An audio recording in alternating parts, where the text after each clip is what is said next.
Hi friends, table fan winding cut చేసుకోవడం పాతది కాలిపోయింది. ఇది ఏ విధంగా కట్ చేయాలో చూద్దాం. చాలా జాగ్రత్త వహించండి. ఇది చేతి మీదకి వస్తుంది. చాలా జాగ్రత్త పడండి.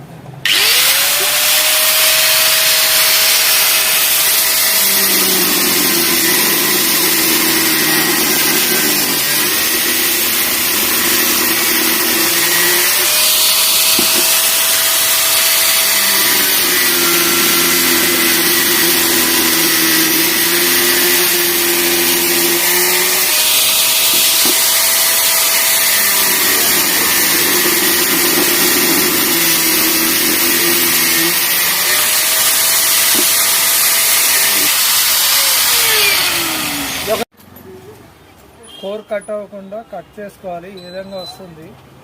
దీన్ని ఒక మేకు పెట్టి కొట్టేస్తే